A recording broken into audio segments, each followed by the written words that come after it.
Welcome to Wealthy Behavior, talking money and wealth with Heritage Financial, the podcast that digs into the topics, strategies, and behaviors that help busy and successful people build and protect their personal wealth. I'm your host, Sammy Azuz, the president and CEO of Heritage Financial, a Boston-based wealth management firm working with high net worth families across the country for longer than 25 years. Now let's talk about the wealthy behaviors that are key to a rich life.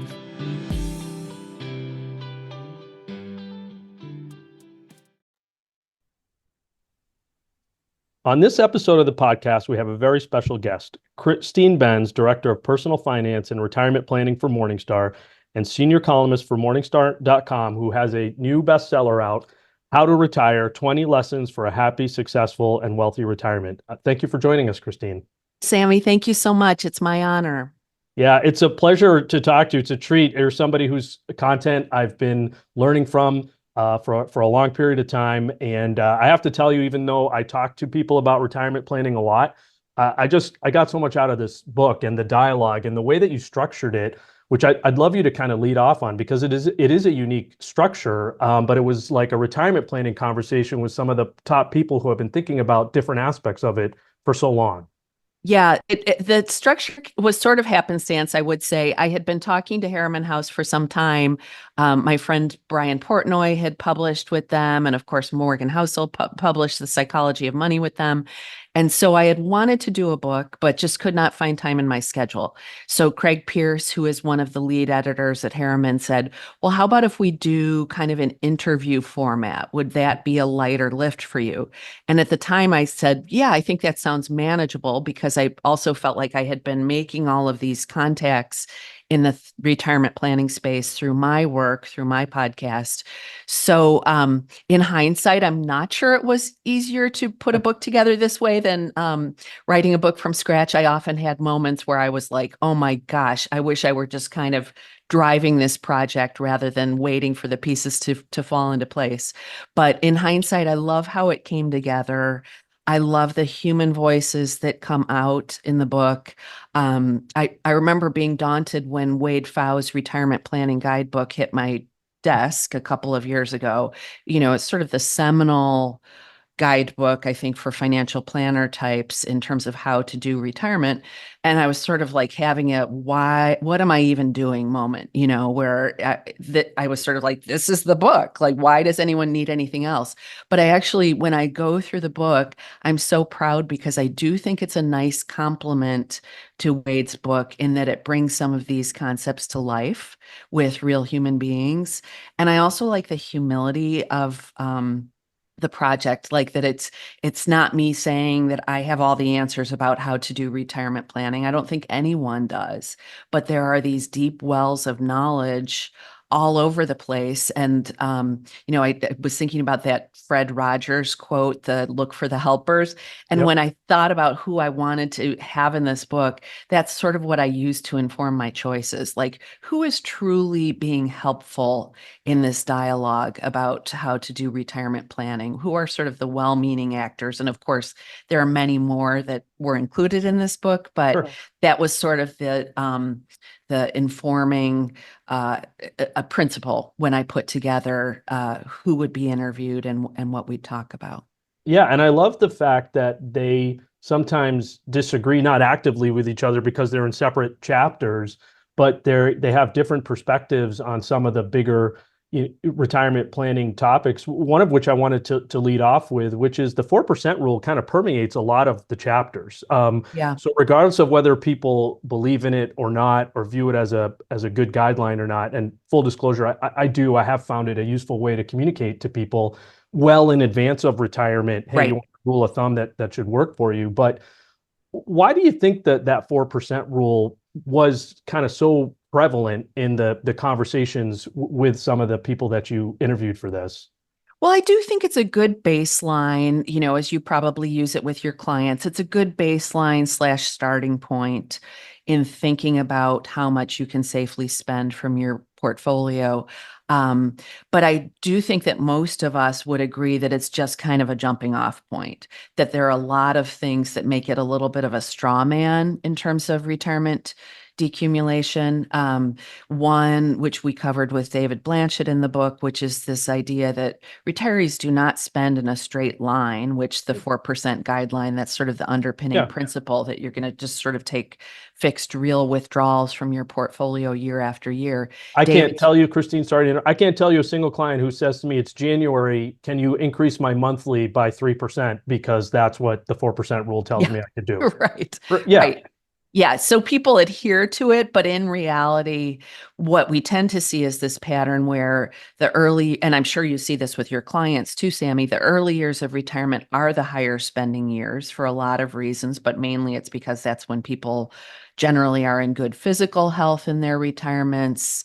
It's when they have kind of pent up demand to do travel. Maybe they're helping get their kids launched at that life stage. A lot of things can influence higher spending. But then when we look at the data, and David has done some great research on this, what we see is that that spending tends to trail off Mhm. through the 70s, through the early, even mid 80s. And in many households, it continues to trend down. I talked about this in the book that David's research has been widely described as a retirement spending smile, where it's higher early on, trending down, and then going back up. But David has found actually that those, and I'm sure you find this with your clients as well, those big long-term care expenses later in life, they don't occur with everyone. Of course, we don't know Sure. which Yeah. household will be, Yeah. but it's actually just about, I would say, well less than half of people have those big long-term care costs later in life, but nonetheless still important to plan for them. So that's one dimension. Another dimension is that people have fixed income sources that come online maybe at varying points in time throughout retirement. So a common strategy is to delay Social Security filing in an effort to enlarge eventual lifetime benefits. That necessitates, in many cases, higher withdrawals in those early years Yep. of retirement. So a lot of things can cause retirement spending to be lumpier than is the assumption with the 4% guideline. And I loved that the chapters delved into the nuance Right. in retirement spending. John Guyton's chapter is one of my favorites in the book because he shares a lot of client experiences. And his point is there are a lot of expenses in retiree households that you don't want a 4%. So he said, like, travel is a great example. With his clients, he gives them a travel pot. And his advice is, I hope you exhaust this in the first 10 or 15 years of retirement, because you probably won't be spending at a high, maybe you will, but you probably won't be spending at a high level for travel later on when you're in your, say, mid 80s. So I hope that we put some nuance on this idea of how to think about retirement spending. And the interesting thing is, if you expect that you'll have some variability in your spending throughout your retirement time horizon, generally speaking, it allows for higher safe withdrawals early on. If you are okay with the Mhm. trade-off that you'll spend less if the market's crummy, then you can generally spend more over your entire retirement time horizon. So I think a takeaway from me going through that portion of the book is that there was a consensus, and I'd love to know if you agree that the 4% can actually be a floor because it was built to avoid a worst case scenario. It was built to kind of never fail.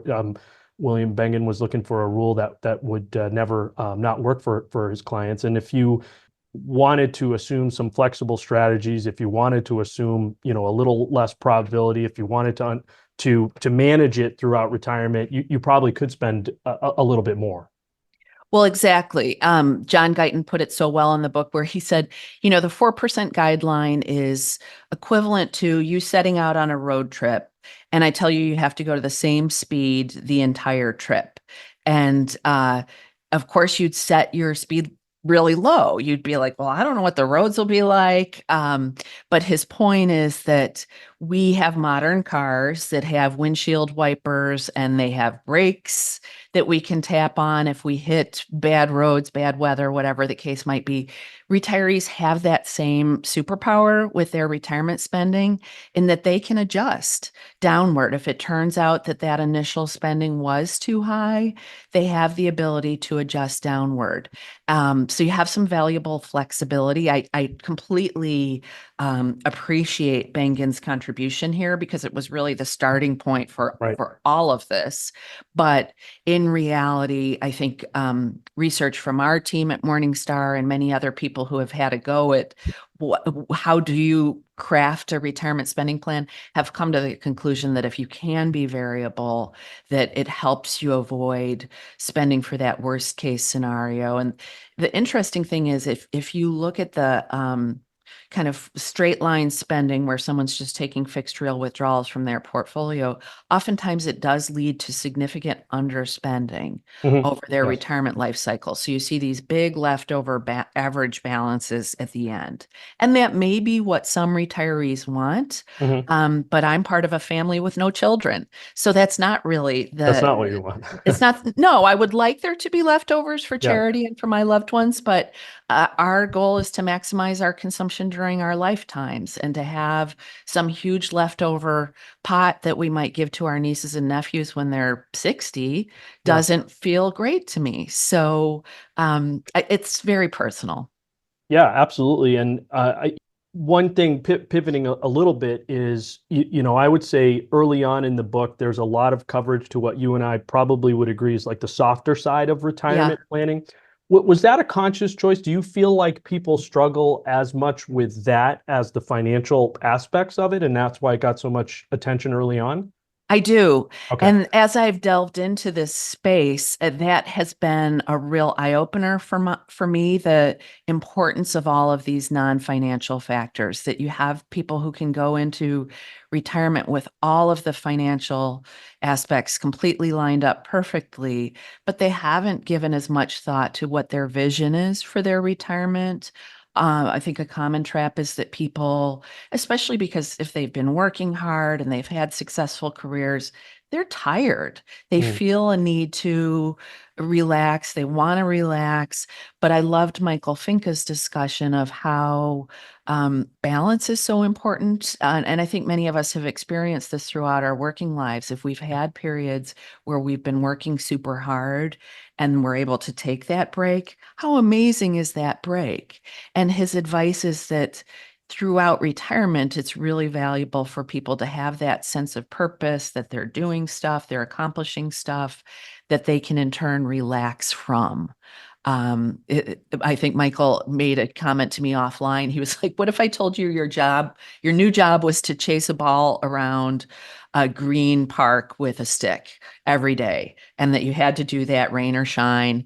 You would say, no, I don't think I want to sign up for that. But he said, many people embark on retirement with sort of that as their plan, and they're not giving themselves a sense of purpose that would make golfing seem like a fun activity. So what would your advice be, somebody 5, 10 years out to avoid some of the challenges that happen if you haven't thought through some of that stuff? Yeah, I would say for people who are 5 or 10 years from retirement, I love the idea of experimenting with the idea of kind of a phased retirement.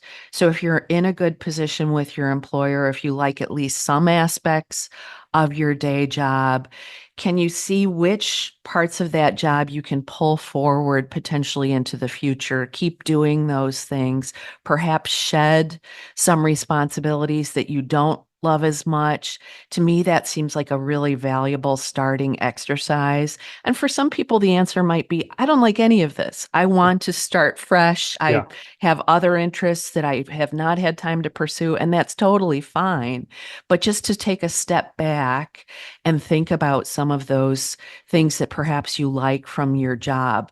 I had such a crystallizing conversation. It's not in this book, but with Scott Burns, who's a retirement columnist. He's now in his 80s, but he made the point to me that was so resonant where he said, I I think he tried to retire and he said, was doing a lot of volunteer work. And he said, I took a step back and realized my highest, best use in the world was not stocking shelves in the food pantry. He said, I liked that work. I liked how it put me in contact with other people. But I realized that I should probably continue to do some version of my life's work into the future. So he does financial education. He's very minimalist in terms of how he talks about portfolios.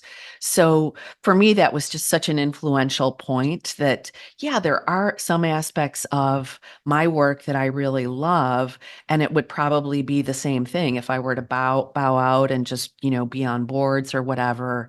I probably would not be using some of the things that I have felt most excited by during my career. So yeah, so continued self-awareness is key, right? And is there a certain personality type or who might be more susceptible to challenges early on in retirement that needs to think this through? And are there some people who are just maybe bursting with interest that they can't wait to pursue that don't face these challenges, or is that simplifying it too much? Well, there are a lot of layers there for sure. One profile that I think we discuss in the book is just the person who has a lot invested in their career, the doctors, the attorneys, whatever. And there are lots of different career paths that lend themselves to this, where your work identity has been very much intertwined with who you are. And so for those individuals, it can be difficult to step away. And I think it's especially important for them to think about their post-working lives, what they might do. Is there a kernel of their work that they could pull forward and continue doing? Relationships are another important dimension of this, that many of us do have strong work relationships. The data suggests that this is a particularly big deal for men, that women oftentimes have social networks that are broader than their work networks. But for men, sometimes their social networks, their pals at work, those are their main friends networks. So it's really valuable to start putting yourself out there, put yourself in positions where you might meet people with shared interests. I loved Fritz Gilbert's example on this front, where he talks about starting this charity with his wife, and Fritz fully retired from work, but his wife found herself kind of struggling after she had been caring for a parent with Alzheimer's disease. And so they launched this charity together where they had relocated for retirement, and they had noticed all these dogs. They live in rural Georgia, all these dogs living on chains in their yards. And so they just had this simple idea. I think his wife had seen a similar charity somewhere where they set up a charity where they're constructing fences for these dogs so that they would have more room to roam in their yards. And it turned out that this is a fabulous way to meet people, a fabulous way to have this shared passion with his wife of helping animals, and a great way to get some physical activity outside. So it just ticked a lot of boxes for them. And I love that as an example of, a second act after a career, a purpose, an idea that isn't overly grandiose, like, solving childhood cancer or something like that. Just a completely manageable task that they work on all the time. To me, that's just a beautiful illustration of how to think broadly about what you might do in retirement. Yeah, that was a cool chapter and a very interesting lesson. I want to pivot to something you're passionate about, which is the bucketing approach. Yeah. And I know you're passionate about it because the original approach was like two buckets and you've built it out to four. So can you explain, I guess, what that approach is trying to solve, the retirement, where it fits into the retirement puzzle, and then just generally how you think about that adding value for people? Yeah, I feel like this bucketing strategy is an excellent behavioral tool when you're thinking about asset allocation for retirement, which to consumers, I think, can seem terribly black boxy. And a big hurdle is, especially for some of the DIY type investors who I encounter, they've had a great experience with stocks in their portfolios. getting them to de-risk their portfolios in what to me seems like an appropriate way is a high hurdle. And so I was initially exposed to this strategy by talking to Harold Avensky, who's a now retired financial planner and had been a professor of financial planning. And this was probably 20 years ago in an era when yields were very, very low, when the organically generated income that you would get from sort of a plain vanilla balanced portfolio was really low. And so I remember talking to Harold about, well, how do you do this with your clients? How do you get cash flows out of their portfolio? And his response was that I manage a balanced portfolio, but I bolt on this cash bucket that we set aside to cover ongoing living expenses and in particular to guard against a downdraft in that balanced portfolio that we know we have the liquid reserves set aside. And I remember the light bulb going off in my head when Harold said, I'll call my clients during periods of equity market weakness and ask them how they're feeling. And he said they'll literally quote back to me that they've got this cash reserve set aside. So that means that they can still go out to dinner with their friends. It means that they can still take the family on the cruise that they had planned. Essentially, it gives them peace of mind that what constitutes quality of life for them can go on despite what was going on in their portfolios. And he also noted that it gave his clients comfort with delegating the long-term portfolio management to him, that they were much less inclined to want to go in and say, hey, Harold, should we sell some equities? I'm feeling a little nervous right now. They just tended to tune it out. So for me, that was just such a powerful lesson that with, yes, a little bit of opportunity cost that goes along with this cash bucket, you can buy the client a lot of peace of mind with a long-term plan. So I just kind of took the concept and ran with it in terms of my writing about in retirement portfolio strategies, where I devised a 3-bucket system where you've got maybe Harold's 2 years worth of portfolio withdrawals set aside in true cash instruments. You've got another, say, 5 to 8 years worth of withdrawals in a high quality fixed income portfolio. And then the rest of the portfolio can go into equities or, other sort of high risk portions of the portfolio, whether it's commodities or precious metals or something like that. But the idea is that the bucket 1 and 2, you're kind of building yourself a runway. So if we have another lost decade in the stock market, that gives the client the assets that they could pull from without having to disturb the long-term assets. So I like that it is customizable, and I also like that it seems to work behaviorally. And 2022 was such a great example of that. I think prior to 2022, I had been hearing from a lot of sort of professional researchers in the retirement planning space that, yeah, this ongoing cash bucket is such a drag. But in 2022, we saw that shock where we saw both fixed income and equity assets fall at the same time. I feel like that really shut everyone up about the opportunity cost. And I heard from retirees directly who had been using a bucket type strategy where they said, yeah, I'm just sailing on with my plan because I know that I have these cash assets that I can pull from. Yeah, it's interesting to hear you refer to it as a behavioral tool because as I was reading the book and doing the math in my head, I said, well, I don't think the overall allocation is changing much for somebody, but the way that they're bucketing it mentally is providing more reassurance. Would you agree that kind of the portfolio in aggregate will look fairly similar to other approaches, but it's more the peace of mind that they get from thinking things through that way? Yeah, 100%. In Okay. fact, so say you use like a 4% withdrawal as the building block, it effectively backs you into a 40% cash and fixed income allocation Yep. and a 60% equity weighting. So, sort of a 60-40 portfolio right there. If someone's using a 5% withdrawal rate, you're kind of at 50-50. Yeah. So it definitely does lead to a fairly conventional looking portfolio. And at the end of the day, for financial advisors, I think one of the highest, best uses of the bucket approach is a behavioral tool and also just a client illustration tool. I think that if you show them that this is how I'm allocating your portfolio, and this is sort of the intuition behind why I'm doing it, I think that can be incredibly powerful. So for advisors who have a total return approach, all of those buckets in one portfolio, a lot of times what they'll do to fund the client's next withdrawal is, sell whatever is up or doing well in the portfolio. So is it similar then to the bucketing approach as well, in that basically with bucketing, are you tapping into that cash always or only in years when equities are down? Yeah, so this is a great question because bucket maintenance is a topic unto itself. How do you keep these things up and running on an ongoing basis?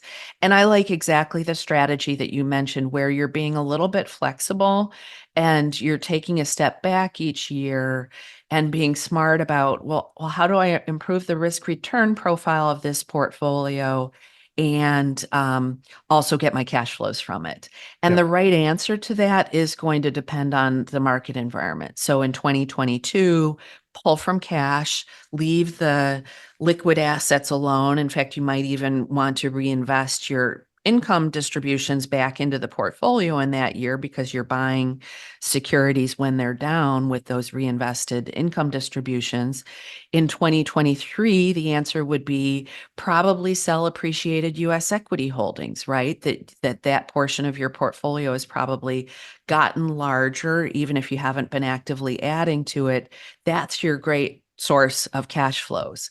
And then in another year, maybe spending your income distributions is the right answer. So I like that the bucket strategy is kind of flexible in that way that you can take a step back. An advisor can really come into play here in terms of helping make informed choices about where to go for your cash flows. Yeah, no, I think, and it's probably hard to maintain the bucket. So it is a separate topic, and you do have to make decisions.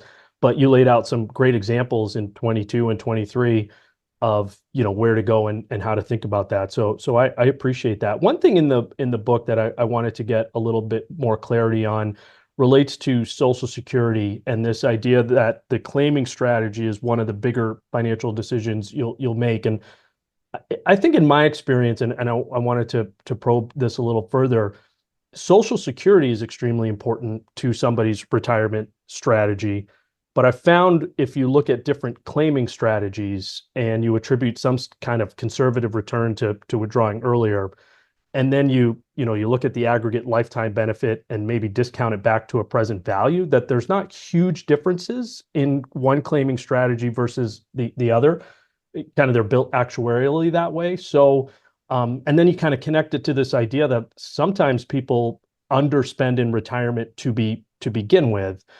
So I guess it's an open-ended question, but what are your thoughts on my reaction to that portion of the conversation? Yeah, no, I think you're absolutely right. Mary Beth Franklin in the book talks about various Social Security claiming strategies, and I like that I asked her to address it by different sort of profiles. So single people, divorced people, married people with different ages and earnings histories, married people with similar ages and earnings histories. Um, I think your point is spot on, where the benefit of delaying does depend a lot on what sort of interest rate environment is prevailing Okay. right now with yields up on safer securities. The benefits of delaying are reduced somewhat, right? If I can lock in a fairly safe stream of income by investing in cash, fixed income securities, that starts to be a fairer fight with the increased benefit that you receive by delaying Social Security. So right now it's a little less clear cut than would have been the case in the past. And then the other wild card is, you often hear, well, you pick up an 8% benefit for every year that you delay past full retirement age. But that's a little bit illusory in that it depends on how long you live, right? Right. That the winner in that scenario of delaying is going to be the person who outlives average life expectancies. So yeah, it's not probably as clear cut as people sometimes hear, but nonetheless, I think about my own household. We'll probably have, and we're a similarly aged, similar income couple. Probably have one of us file at full retirement age and one of us file at age 70. I think is the plan. Something else that is discussed in the book that I connect a little bit to the retirement smile, where the late stages of that retirement smile, the increased expenses relate to health and custodial care, long-term care. The other thing that I see people do, though, incidentally, is they start gifting more to family members. So even if they're not spending it personally on themselves or their health, you see larger expenditures out of the portfolio. But long-term care could conceivably be a way to improve the upward slope of that retirement smile. We don't sell insurance, but I have found it very hard to get individuals to give long-term care a serious look due to all the perceived negative press and cost increases that they've faced. And you laid out in the book some ways to think about long-term care insurance. What would you say to somebody in their 50s or early 60s? I think past that point, maybe it can get a little too expensive. In what long-term care could or couldn't do for them for their retirement planning? Yeah, it's such an important topic. Carolyn McClanahan delved into it. She's an MD and also a financial planner. And we had a wonderful discussion about the practical uh, decision making that needs to go on with respect to long-term care. And you're right, people have seen the terrible experience that, people who thought they were doing all the right things by purchasing a long-term care policy have had these incredibly high premium increases. You hear horror stories about people actually getting their benefits when they need them. I will say, in the interest of full disclosure, I have also heard really good stories Yeah, about, yeah, the absolutely. insurance company Yeah, paid out, no sure. problem. It worked Yep. exactly as it should have. Yeah. But it's not an easy decision. So if you have decided not to purchase long-term care insurance, there are these increasingly, we're seeing these hybrid policies that Carolyn noted in her chapter, that she finds it to be a little bit of an easier sell with clients. And she's not selling long-term care insurance or the hybrid policies either, but she finds it easier to convince older adults to look at them. And the reason is because and I'll just explain what they are. It's typically a long-term life insurance policy with a long-term care insurance rider bolted on. So if you end up not needing long-term care, the full benefits will pay out to your loved ones. If you end up needing long-term care, your death benefit will be reduced accordingly. And Okay. so I think the attraction there is kind of the optionality that the client has in terms of, well, I know I'll get something out Right. of this in the end. And her point is that it's a way for her clients to feel that they have some bulwark against these costs later in life. It gives them a little bit more peace of mind with their plan. And as you said in your question, Sammy, it gives them a little more comfort with spending from their portfolios versus sort of the last alternative, which we haven't discussed, is knowing that you have this wild card hanging out there in your plan, that you might have these catastrophic costs later in life. You may be one of, some unlucky person who has 10 years worth of long-term care Right. costs or something awful like that. That I think can really scare people and cause that underspending. Before we leave the hybrid policies, I just want to make a point about potentially for people who do have a pure whole life policy, that can be kind of an elegant solution where you can do it, and this gets a little bit in the weeds, but a 1035 exchange into that hybrid policy. So if you do not have dependents any longer where you really need that pure death benefit, you can exchange the life insurance policy for a hybrid policy. So it's not simple. In fact, my husband and I went down this road with our own plan, and I even got boggled and sort of, hearing about the hybrid policies. But it's something worth exploring, at least if you have a whole life type policy that you don't necessarily need anymore. Yeah, no, that's great insight. I appreciate your thoughts on that. One topic I know that you've written about recently outside of the book is this idea of things that are going to change from a financial planning standpoint in a different interest rate environment. Mm. And I use that as a launch point to ask if you've seen people's perceptions of retirement planning, the retirement journey change as a result of COVID at all. And I know that may be an odd question, but I feel like a lot of things have changed with work, return to work. People got a little bit of a reprieve from going in every day. We saw the great resignation. Then we've seen the great, no, no, I need my job back. Do you think COVID and that 2 year kind of reset that we saw nationally will change people's approaches to some of the softer side of retirement?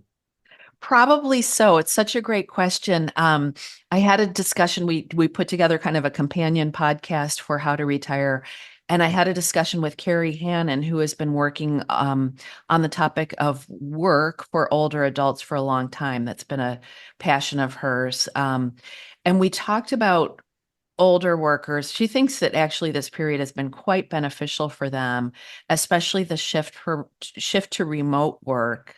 That as someone who's approaching retirement, you may not really want to go into the office full time anymore.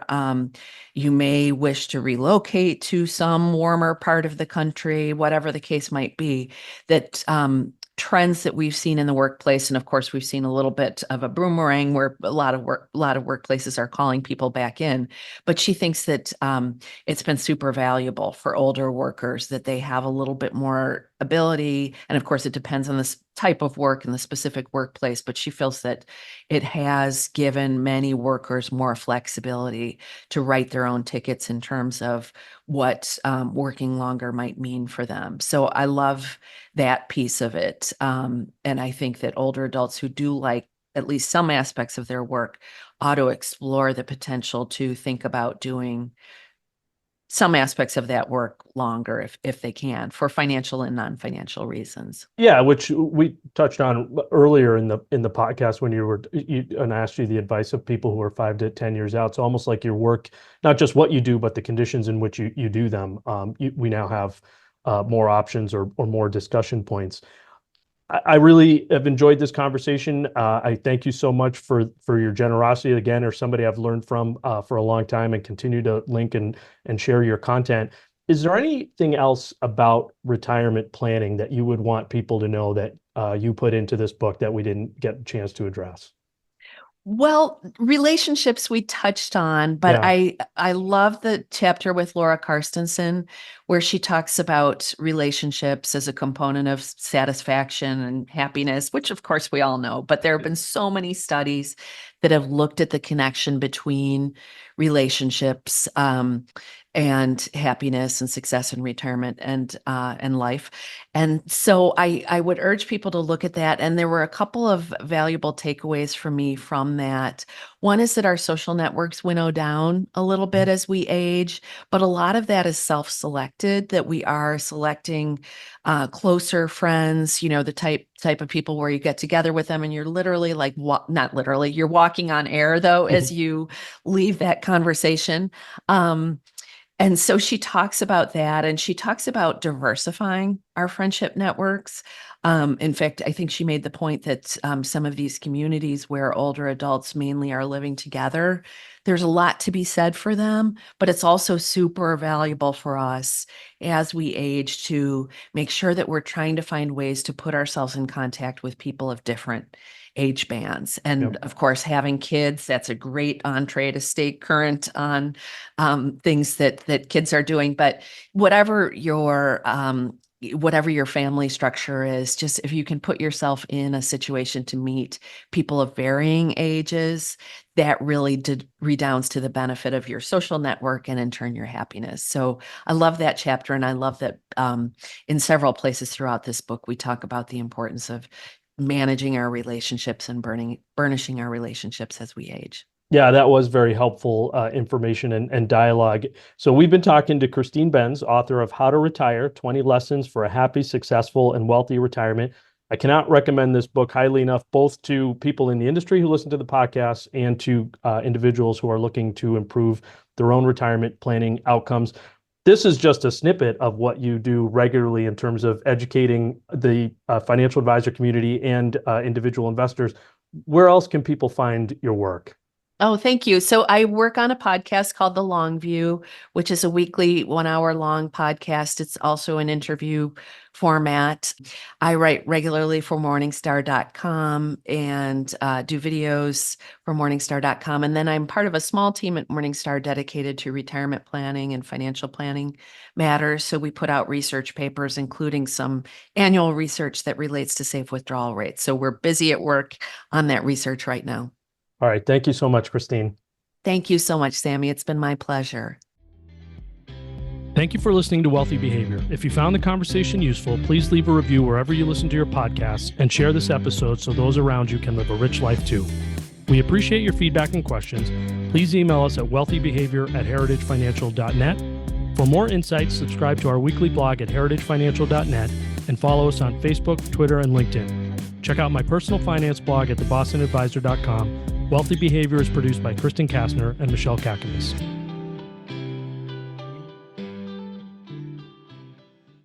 This educational podcast is brought to you by Heritage Financial Services, LLC, located in the greater Boston area. The views and opinions expressed in this podcast are that of the speaker, are subject to change, and do not constitute investment advice or a recommendation regarding any specific product or security. There is no guarantee that any investment or strategy discussed will be successful or will achieve any particular level of results. Investing involves risks, including the potential loss of principal. There has not been and will not be any compensation exchanged between Heritage Financial Services and podcast guests or recommended resources.